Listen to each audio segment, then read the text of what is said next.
हम लोग क्या कर रहे हैं, रसायन शास्त्र के क्लास में कल क्या पढ़ रहे थे?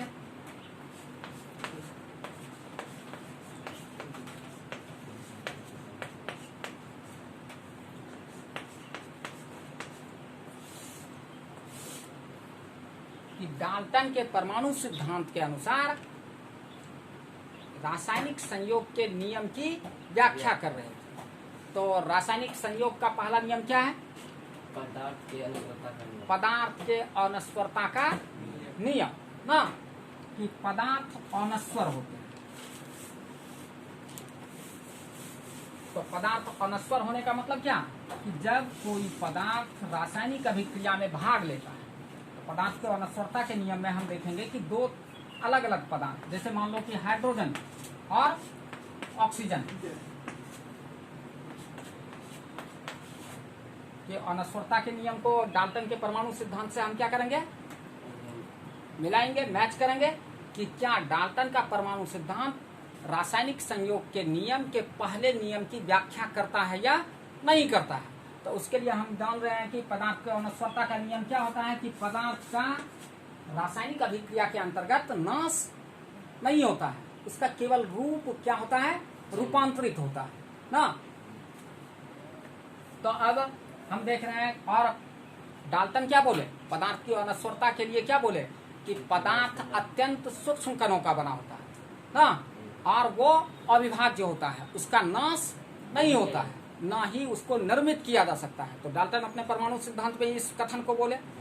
और हम लोग जब पदार्थ के अनस्वरता के नियम को देखे कि बाद के वैज्ञानिक क्या किए, पदार्थ के अनस्वरता का यानी पदार्थ के रासायनिक संयोग के नियम में पहला नियम बनाया क्या, पदार्थ के अनस्वरता का नियम, कि रासायनिक अभिक्रिया के अंतर्गत पदार्थ के परमाणु समाप्त नहीं होते हैं। अभी जैसे हम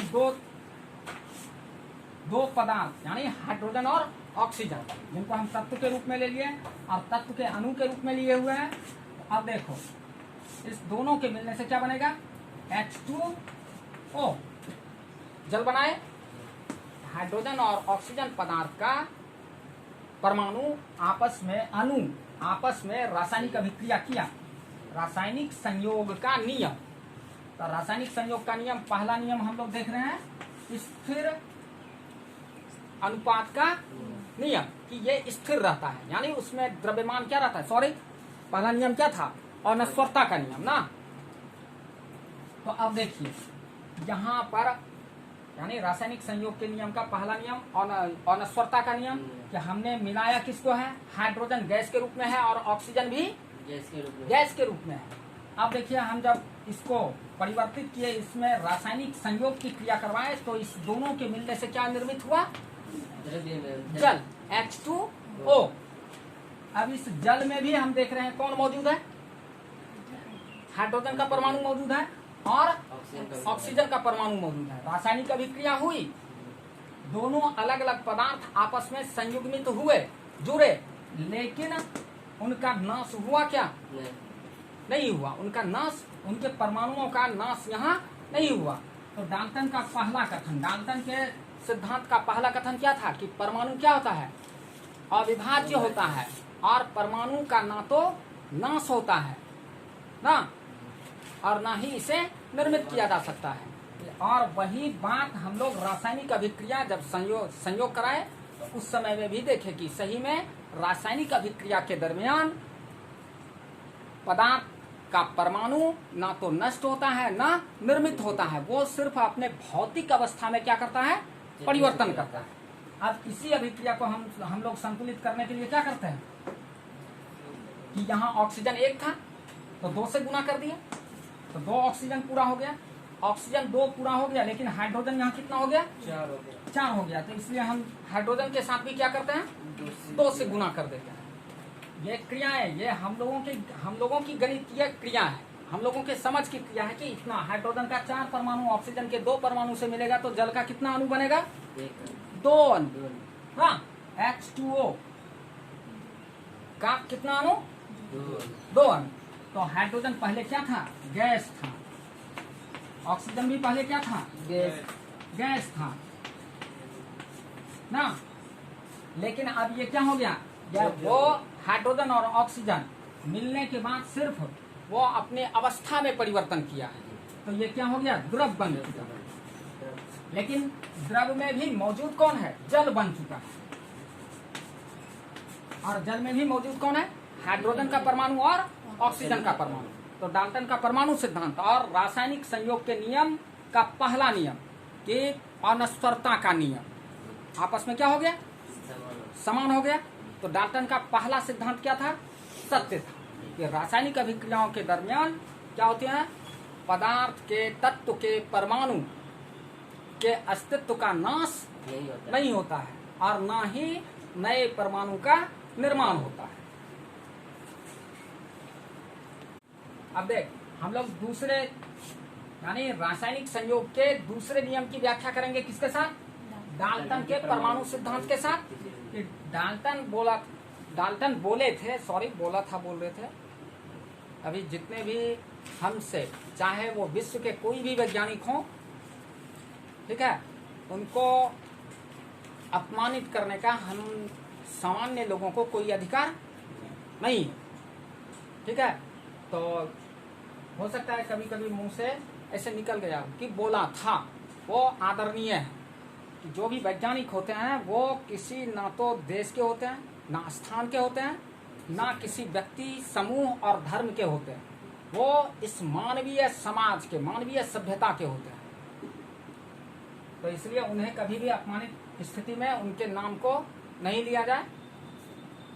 तो डाल्टन के परमाणु सिद्धांत, डाल्टन साहब ने अपने परमाणु सिद्धांत में कहा कि यदि एक ही पदार्थ के तत्व के परमाणु या एक से अधिक पदार्थ के तत्व के परमाणु आपस में सरल संख्यांक अनुपात में क्या करते हैं, संयोग करते हैं, और संयोग करने के बाद भी जो यौगिक निर्मित होता है, यौगिक परमाणु निर्मित होता है, उसमें क्या रहता है, उन तत्वों के परमाणु का द्रव्यमान हमेशा किस अनुपात में रहता है, निश्चित अनुपात में रहता है। और हम लोगों ने रासायनिक संयोग के नियम के दूसरे नियम किसको पढ़ा, स्थिर अनुपात का नियम।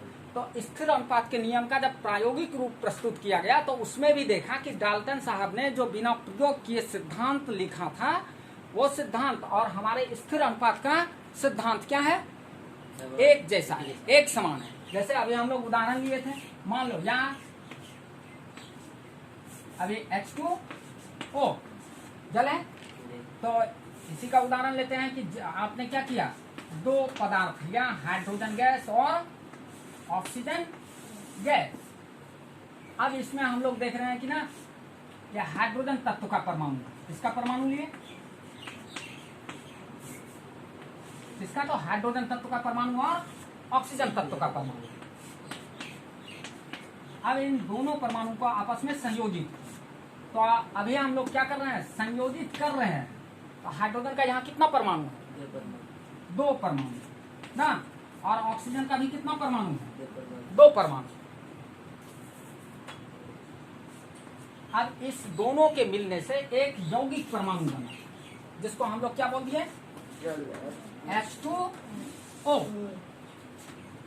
और डाल्टन साहब ने इस अभिक्रिया से निर्मित जो पदार्थ हुआ उसको भी क्या बोले थे, वो यौगिक अणु नहीं बोले थे, क्या बोल दिए थे, यौगिक परमाणु है। अब इस यौगिक परमाणु में हम लोग देखेंगे कि ना कि हाइड्रोजन का परमाणु भार यानी द्रव्यमान,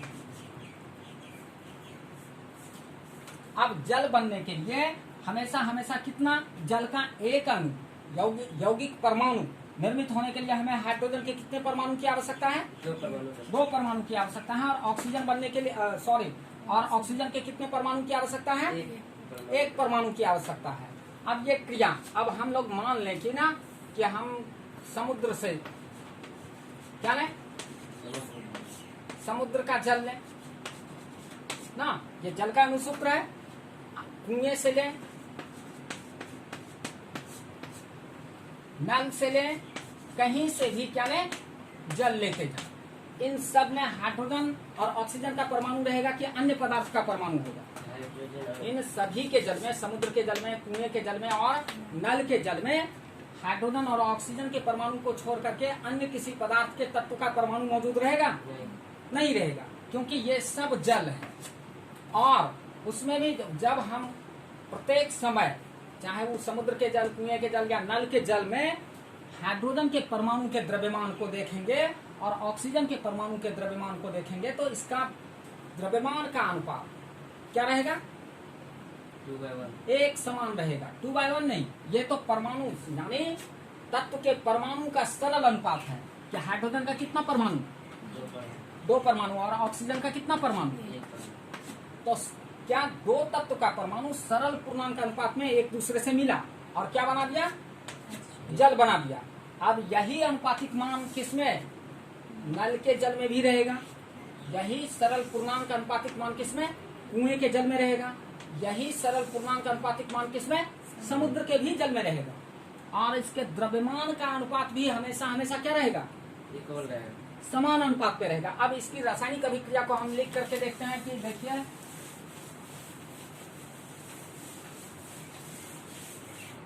देखो कि H2 plus O2 equal to H2O।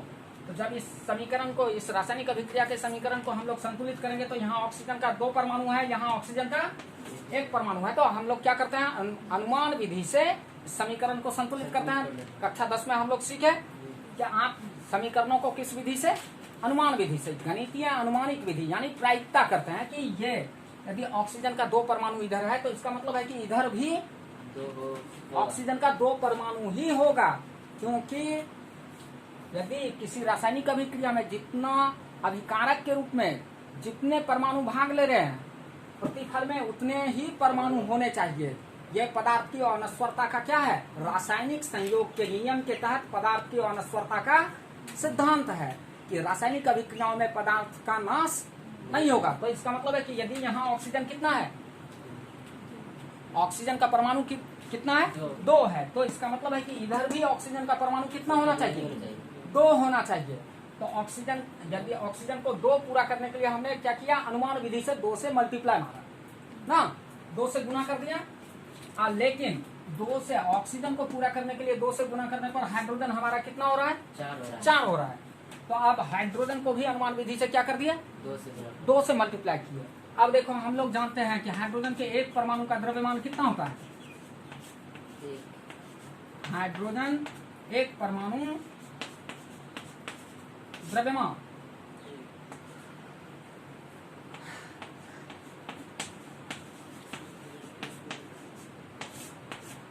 Hydrogen के 1 परमाणु का द्रव्यमान, एक एटॉमिक मास यूनिट ना। ये अभी हम लोग भौतिकी में क्या पढ़ रहे थे? 7वां आधारी राशि क्या था? पदार्थ का परिमाण। और पदार्थ के परिमाण के लिए मात्रक क्या लेते हैं? मोल। लेकिन अभी हम लोग यहाँ जब परमाणु के द्रव्यमान को के लिए मात्रक क्या ले लेते हैं? एटॉमिक मास यूनिट ना। अब अभी देखो कि यहाँ पर हाइड्रोजन का कितना परमाणु है? 2 परमाणु। हाइड्रोजन का 2 परमाणु, लेकिन 2 से गुना करने के बाद हाइड्रोजन का कितना परमाणु होगा?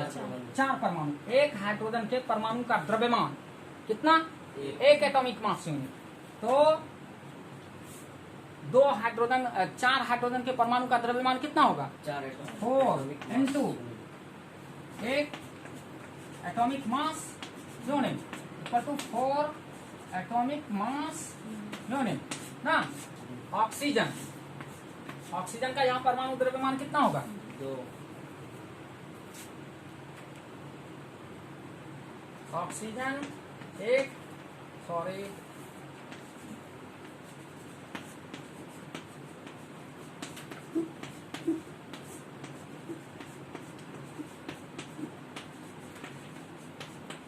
ऑक्सीजन 1 परमाणु का द्रव्यमान equal to 16 atomic mass unit होता है। कितना? 16 एम। ऑक्सीजन के 1 परमाणु का द्रव्यमान। अब देखिए, यहाँ पर ऑक्सीजन आपका कितना है? 2। ऑक्सीजन के परमाणु की गिनती की संख्या 2 है। तो 2 ऑक्सीजन के परमाणु का द्रव्यमान कितना होगा? तो 2 गुना 16 एटॉमिक मास यूनिट यूनिट। अब देखिए इधर भी हाइड्रोजन कितना, तो इसका कितना हो गया 16 गुना 32 एटॉमिक मास यूनिट। इस सब के बारे में आगे पढ़ेंगे कि कैसे पदार्थ के परिमाण के लिए यानी द्रव्यमान के लिए, किसी तत्व के परमाणु के द्रव्यमान के लिए मात्रक कैसे बनाते हैं, एटॉमिक मास यूनिट कैसे बनाए हैं आणविक परिमाण ना, आणविक द्रव्यमान इकाई। तो अभी देखिए आपके पास दाईं ओर ये अपने लोग का क्या है प्रतीक है ना,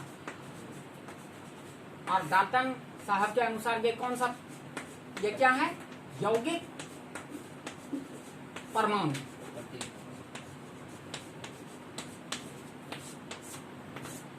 अब देखिए इधर भी कितना हाइड्रोजन का कितना परमाणु 4 परमाणु 4 ना, हाइड्रोजन का 4 परमाणु, तो इसका भी द्रव्यमान कितना 4 एटॉमिक मास मास यूनिट यूनिट हुआ। और ऑक्सीजन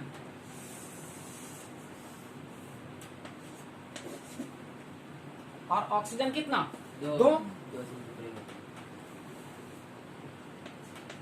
इसका भी द्रव्यमान कितना होगा। तो यदि ऑक्सीजन इस तरफ 32 एटॉमिक मास यूनिट है, ऑक्सीजन का द्रव्यमान 2, ऑक्सीजन के परमाणु का द्रव्यमान 32 एटॉमिक मास यूनिट, तो इस तरफ भी ऑक्सीजन के 2 परमाणु का द्रव्यमान कितना होगा 32 एटॉमिक मास यूनिट।